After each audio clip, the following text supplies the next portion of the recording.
Are you tired of being underestimated, overlooked, and treated like your presence doesn't matter?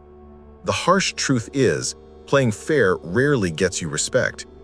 In a world built on power plays and hidden agendas, fairness is often nothing more than a trap for the naive. If you want to rise above, you must stop following the rules designed to keep you small. In this video, we'll uncover the darkest and most ruthless lessons from Niccolò Machiavelli, principles of psychological dominance that separate those who command respect from those who are ignored. These aren't feel-good tips, they're timeless strategies for power, influence, and control.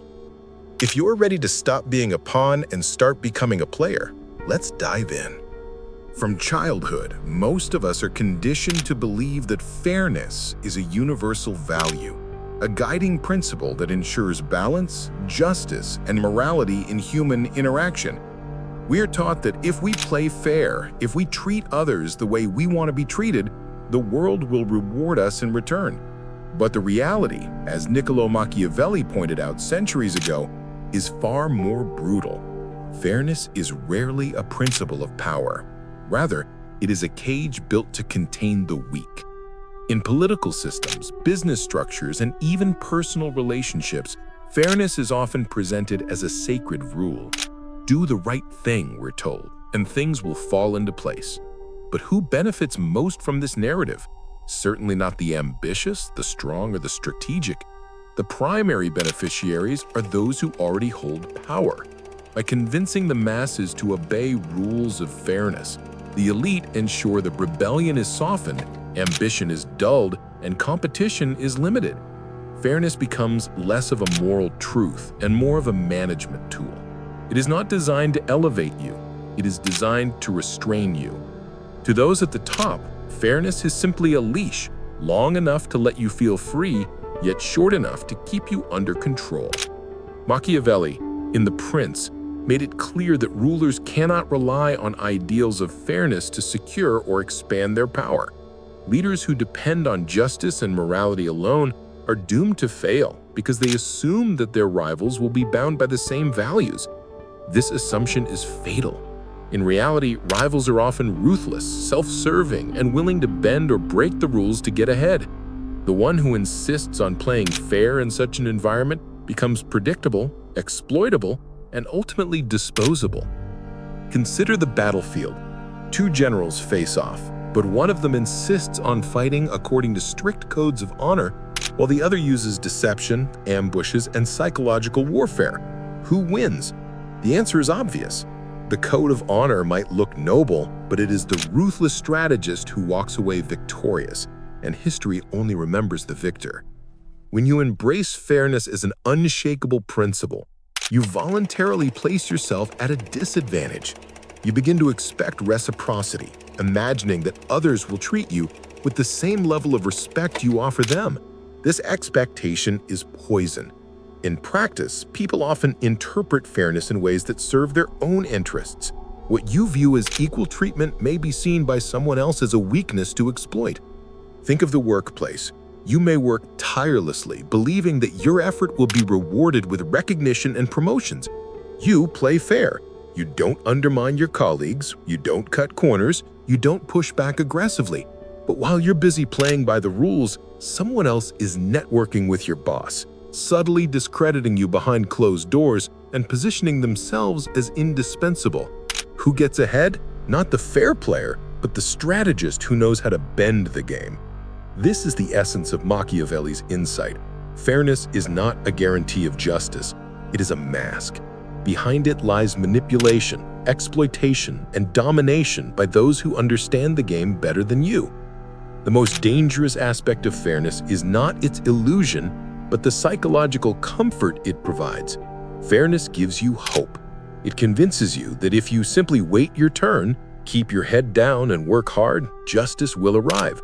This false sense of security numbs ambition and suppresses the instinct to fight for more. It pacifies you. Machiavelli would argue that this is precisely why rulers and powerful figures promote fairness so heavily. It keeps the masses docile.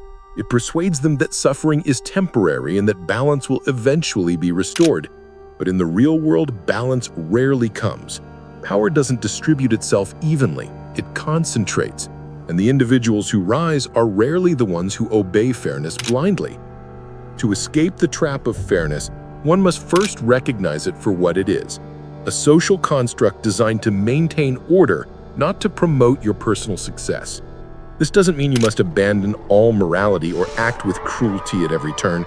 It means you must learn when fairness serves you and when it enslaves you.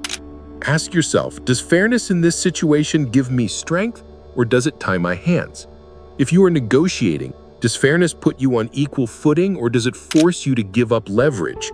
If you're competing, does fairness ensure balance or does it give your opponent room to exploit your restraint? The answers are often uncomfortable but essential.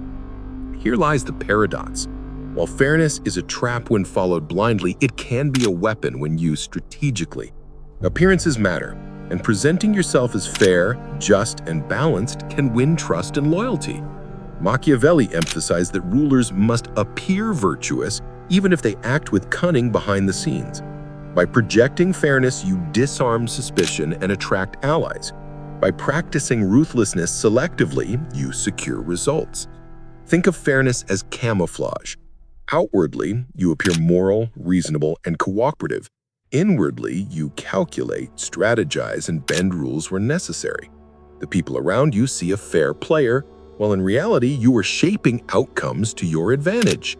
In today's world, the trap of fairness shows up everywhere, from corporate culture to personal relationships to politics. Employees are told to be a team player, while executives cut ruthless deals in the background. Citizens are told to trust the system, while those in power rewrite laws to their advantage. Partners are told to be fair in love, while one quietly dominates the emotional dynamic. The lesson is simple. Fairness is not about balance, it's about control. Once you see this, you can stop being controlled and start using the illusion of fairness as a tool. To rise above mediocrity, you must abandon the comforting lie that fairness will save you. Respect is not given freely, it is commanded. Opportunities are not handed out, they are taken. Fairness may bring peace of mind, but it rarely brings power. And if you are seeking power, influence, and transformation, you must learn to move beyond the trap. Machiavelli's warning is as relevant today as it was in Renaissance Italy. Those who cling to fairness are destined to be ruled, while those who see through the illusion are destined to rule. The choice, as always, is yours. Power is not only about resources, weapons, or money, it is about perception. The way others see you often matters more than who you truly are. Machiavelli understood this with chilling clarity. Control the minds of others, and you control their behavior. The art of psychological dominance is not about shouting the loudest or forcing obedience through constant aggression. It is about mastering subtle signals, silent pressure, and invisible influence that make people bend to your will without realizing it.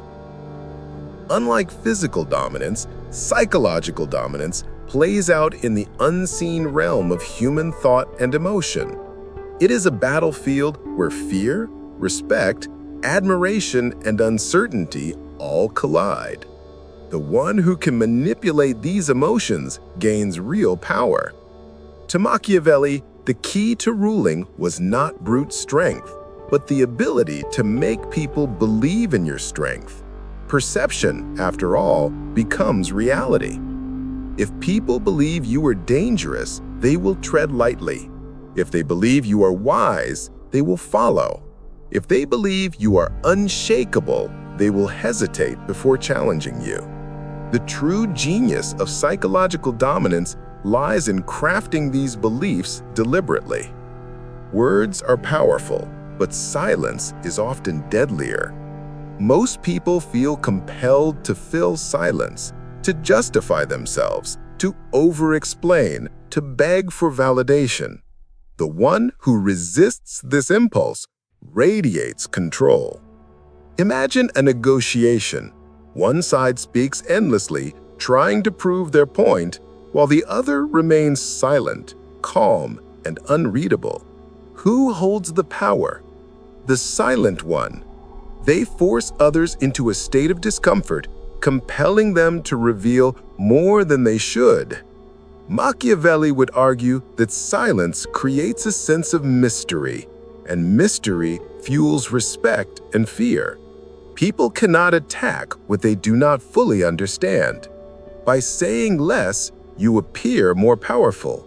By revealing little, you make others reveal too much. Psychological dominance thrives on confidence, not the loud, arrogant kind, but the quiet, unshakable kind. True confidence is not about telling others you are powerful. It is about behaving as though power naturally belongs to you. People instinctively sense this aura. It seeps into your body language, your tone, your timing. A confident individual does not rush to prove themselves. They do not panic under pressure.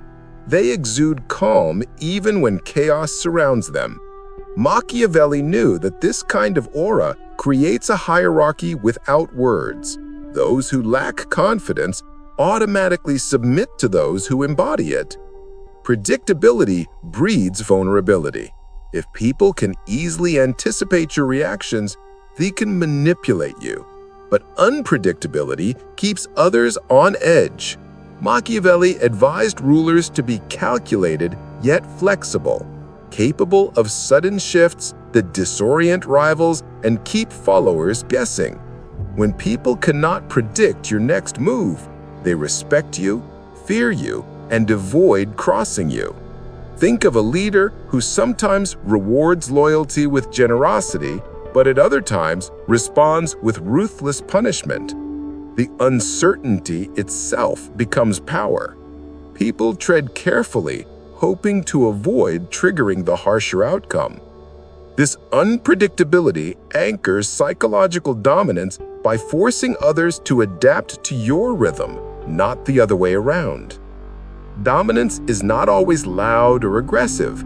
It can be felt the moment you walk into a room. Presence is a form of silent influence created by posture, timing, and energy. Those who master their presence understand how to command attention without speaking a word. They stand tall, move deliberately, and project focus. Machiavelli would call this the art of making others aware of your power without forcing it upon them. When presence is cultivated, people naturally adjust their behavior around you. They lower their voice, defer in conversation, or glance for your approval. You haven't demanded respect, you've engineered it. Perhaps the most critical aspect of psychological dominance is mastering your own emotions while influencing the emotions of others. Anger, fear, jealousy, these are weapons when directed outward, but weaknesses when uncontrolled within. Machiavelli warned that those who cannot master their emotions will be mastered by others. A single outburst can reveal insecurity, undermine authority, and erode respect. On the other hand, controlling emotions allows you to weaponize them. Calmness in a crisis makes others panic. Coldness in a negotiation makes others desperate for your approval. Even calculated displays of emotion, such as controlled anger, can strike fear and compliance when used sparingly. Detachment is another Machiavellian principle of psychological dominance. By remaining emotionally detached, you create an impression of independence and strength. People crave approval and connection, but if you appear unaffected by rejection or opposition, they unsettle you. Detachment signals that you cannot be easily controlled, manipulated, or swayed by emotions. This makes others chase your validation even more. Detachment also protects you. It allows you to make decisions without being clouded by attachment, guilt, or desperation. It gives you clarity while others drown in their own emotions. The genius of psychological dominance is that it does not require constant action. It thrives in the subtle, the implied, the invisible. A well-timed pause, an unreadable expression, a confident step forward, all of these shape the perceptions of others. Once those perceptions are fixed, they begin to dictate behavior. People censor themselves around you. They hesitate to oppose you. They willingly hand you power because they believe you already have it. Machiavelli emphasized that power is never just about force, it is about belief. Those who believe in their authority transmit that belief outward, and soon others begin to mirror it. Psychological dominance is the art of engineering that belief, planting it in the minds of others until it becomes their reality. In modern life, psychological dominance is visible everywhere. In corporate boardrooms, the executive who speaks the least but commands the most attention is practicing it. In politics, leaders who remain calm under scandal, while opponents scramble in panic, are displaying it. In relationships, the partner who refuses to beg for validation naturally gains control over the dynamic. The principles remain the same: silence, confidence, unpredictability, presence, emotional mastery, and detachment. Those who cultivate these skills project power effortlessly, while those who rely on fairness, honesty, or constant explanation find themselves overshadowed. To practice psychological dominance is not to become cruel or tyrannical. It is to understand the hidden mechanics of influence. People crave guidance, strength, and certainty. When you embody these qualities strategically, they give you respect and compliance without resistance. Machiavelli's lesson is clear. Stop waiting for people to recognize your worth. Make them feel it. Stop asking for respect. Command it. Stop explaining yourself. Let silence, presence, and calculated unpredictability speak louder than words. The art of psychological dominance is the bridge between being overlooked and being revered. Master it, and you stop playing fair. You start playing to win. If psychological dominance is about shaping perception, then cold calculation is about shaping outcomes. Machiavelli knew that power does not belong to those who react emotionally, but to those who remain composed, rational, and ruthlessly strategic. Cold calculation is the discipline of removing sentiment from decision-making and replacing it with clear-eyed analysis of advantage, risk, and reward. It is the art of thinking like a chess master while others play checkers. Most people allow emotions to dictate their choices. They make promises out of guilt, concessions out of fear, and rash moves out of anger. These emotional impulses cloud judgment and create openings for manipulation. Machiavelli warned that a leader who cannot restrain his emotions becomes a puppet, pulled by invisible strings. Consider a rival who insults you publicly. Anger demands retaliation, loud, immediate, and reckless. Cold calculation, however, asks a different question. What outcome benefits me most? Sometimes silence is more powerful than fury. Sometimes patience, waiting until your rival makes a mistake, delivers greater victory. Emotional outbursts may feel satisfying in the moment, but they often leave you weaker. Calculation delays gratification for the sake of lasting advantage. Cold calculation requires adopting a mindset of constant strategy. Every action, word, or alliance must serve a greater goal. To live strategically means asking, how does this benefit me? Does this move bring me closer to power or further away? The calculated mind evaluates scenarios not based on fleeting feelings, but on long-term positioning. Take negotiations as an example. Emotional negotiators argue passionately, revealing their desires, anxieties, and weaknesses. The calculated negotiator remains calm, observes carefully, and only reveals what is necessary. By keeping emotions hidden and thinking strategically, They maintain leverage. Machiavelli would argue that power belongs not to the loudest voice, but to the quietest mind that thinks 10 steps ahead. Calculation thrives on patience. In a world obsessed with speed and instant gratification, the ability to wait is a rare superpower. Patience allows you to let situations unfold, to gather information, and to strike when the moment is most favorable. Impulsiveness is the enemy of strategy. Patience is its greatest ally. Machiavelli often emphasized timing as a decisive factor in power. Fortune favors the prepared, but it also favors the patient. A calculated leader does not chase every opportunity blindly. They wait for the opening that offers maximum impact. When the strike comes, it is swift, precise, and devastating because it was planned long in advance. One of the hallmarks of cold calculation is the ability to project rationality even when others expect emotion. When everyone else is panicking, your calmness becomes intimidating. When others are shouting, your silence speaks louder. This appearance of composure unsettles opponents and reassures allies. People instinctively trust those who seem in control of themselves, and they fear those who cannot be rattled. This mask of rationality is not about suppressing all emotion, it is about channeling it. You may feel anger or fear, but you do not display it recklessly. Instead, you weaponize emotion, releasing it in small, controlled bursts when it serves a purpose. A calculated outburst can terrify rivals, while consistent calmness can inspire loyalty.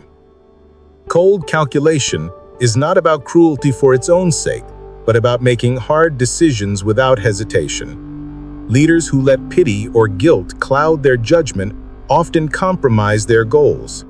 Machiavelli argued that it is better to be feared than loved if one cannot be both, because fear ensures obedience while love is fragile and conditional.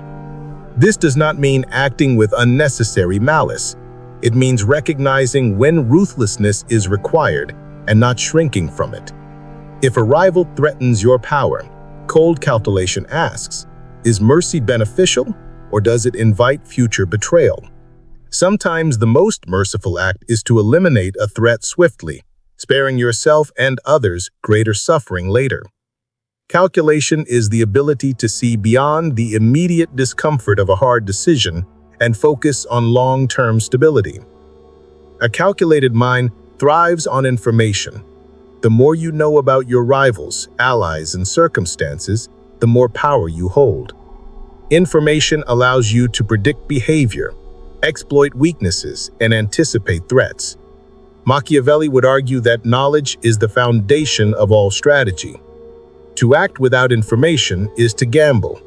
To act with knowledge is to dominate. Gather intelligence constantly. Observe quietly. Listen more than you speak. While others reveal themselves through careless words and emotional outbursts, you collect data. Over time, your knowledge becomes a weapon, one that cuts deeper than any sword. Calculation also requires detachment from comforting illusions. Most people cling to idealistic visions of fairness, loyalty, or destiny. The calculated mind rejects these illusions and confronts reality as it is. This realism may seem cold, but it provides clarity. You cannot build strategy on fantasies. You must build it on truth, even if the truth is harsh. Detachment also applies to personal ties. Emotions like friendship and love can cloud judgment, leading you to make choices that weaken your position.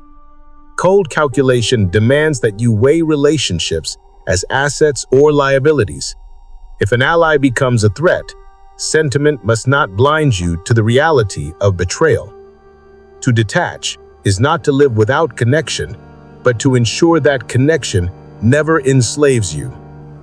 In today's world, cold calculation is as relevant as ever. In business, leaders who react emotionally to crises often collapse, while those who remain calm and strategic rise higher. In politics, calculated moves, alliances, timing, silence decide elections more than fiery speeches. Even in personal relationships, those who think rationally rather than emotionally often end up in control of the dynamic. Cold calculation is the antidote to chaos. It transforms volatility into opportunity.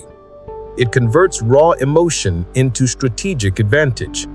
It ensures that every move is deliberate, every risk measured, every outcome prepared for. Machiavelli's lesson is clear. Power belongs not to those who feel most deeply, but to those who think most clearly. Cold calculation is not the absence of humanity. It is the mastery of it.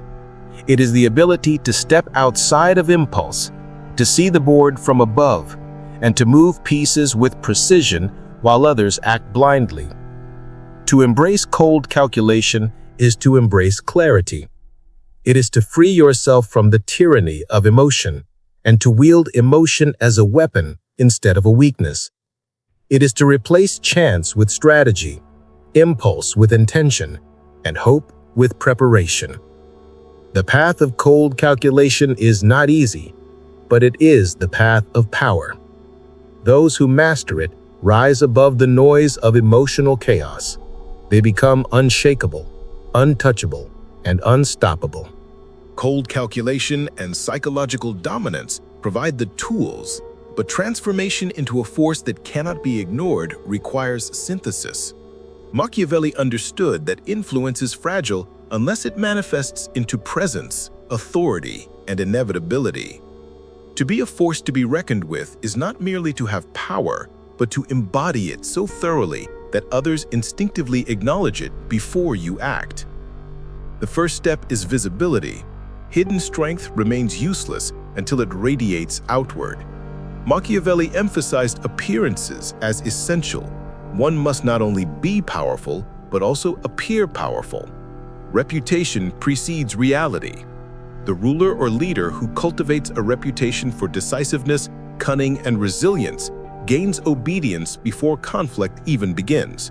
Reputation becomes a weapon in itself. It acts as both shield and sword, preventing challenges and crushing resistance. But reputation alone is not enough. It must be reinforced with consistent action. To be reckoned with, one must create a pattern of victories, no matter how small. Success breeds momentum, and momentum breeds inevitability. People begin to assume you will win, and that assumption is often enough to tilt outcomes in your favor. Machiavelli would remind us that perception of inevitability is one of the strongest forms of power, for it makes resistance seem futile. Becoming formidable requires mastery of duality, the ability to balance generosity with severity, approachability with distance, compassion with ruthlessness. Those who are entirely cruel inspire rebellion. Those who are entirely soft invite exploitation. The force to be reckoned with is not one-dimensional, but layered. People cannot easily predict which face they will encounter, and that uncertainty heightens their caution. Authority must also be institutionalized. It cannot rest solely on charisma or momentary victories. Machiavelli warned that power built only on personal charm collapses when charisma fades. To become enduring, power must be embedded in structures, alliances, systems, rules, and hierarchies that outlast individual presence. A ruler who forges institutions ensures that their authority is not fleeting, but permanent. One of the most potent aspects of becoming formidable is resilience. Every power faces setbacks, betrayals, and crises. What distinguishes those who endure is the ability to absorb blows without crumbling. Resilience signals to allies and enemies alike that you are not easily defeated. Like an immovable fortress, you may be attacked but never toppled. Machiavelli knew that fear and respect intensify when others realize that, no matter what, you remain standing. Resilience is complemented by adaptability. To be a force is not to be rigid, but to bend without breaking. Circumstances change, alliances shift, fortunes rise and fall. Those who adapt strategically survive. Those who cling stubbornly to one approach perish. Adaptability is a quiet form of dominance, for it shows that you are never trapped, never outmaneuvered. You are always in motion, reshaping yourself to maintain advantage. Another crucial dimension is the cultivation of fear and loyalty in balanced measure. Machiavelli's famous dictum that it is safer to be feared than to love underscores the importance of fear as a foundation. Fear secures obedience, but fear alone creates fragility. It breeds hatred, which can inspire conspiracies. To stabilize fear, a measure of loyalty must be woven into relationships. This loyalty need not stem from affection. It can be born from respect, shared interest, or mutual gain. The individual who commands both fear and loyalty becomes untouchable. A force to be reckoned with also controls the narrative. Stories shape power. Rumors, myths, and symbols often command people more effectively than brute strength. Leaders who understand the art of narrative can turn defeats into lessons, victories into legends, and neutral events into demonstrations of destiny. By shaping the story around their identity, they create a psychological environment where resistance seems unnatural. To embody inevitability, one must also master timing. Striking too early or too late diminishes impact. The formidable leader cultivates patience, but acts decisively when the moment arrives. The precision of timing magnifies the perception of strength. When people witness calculated, well-timed moves, they attribute to you foresight, wisdom, even fate itself. Another factor is the careful management of allies and enemies. To be reckoned with is to stand at the center of networks of influence, balancing loyalty with dependency. Allies must be kept slightly off balance, grateful for your support, yet aware of your superiority. Enemies must be neutralized swiftly or kept divided. Machiavelli taught that leaving an enemy half defeated is folly. They must either be destroyed or converted. Mercy must never leave the seeds of future revenge. Finally, transformation requires internal conviction. External tools, strategy, institutions, and alliances collapse if the individual does not believe in their own inevitability. To be a force is to radiate certainty so unshakable that others internalize it. Self-belief is contagious. When you act as if your rise is inevitable, others unconsciously align with that reality. Authority begins within, long before it manifests without. In modern life, becoming a force to be reckoned with is not limited to rulers or generals. It applies to business leaders who dominate industries, politicians who shape nations, artists who redefine culture, and individuals who command respect in their personal spheres. The same principles hold: reputation, duality, resilience, adaptability, narrative, timing, networks, and conviction. Machiavelli's wisdom converges on one truth: power is not only acquired, but embodied. To become a force to be reckoned with is to weave power into every action, every word, every silence, until your presence itself reshapes the environment. People anticipate your moves, adjust to your rhythm, and fear your displeasure. They see resistance not as an option, but as folly.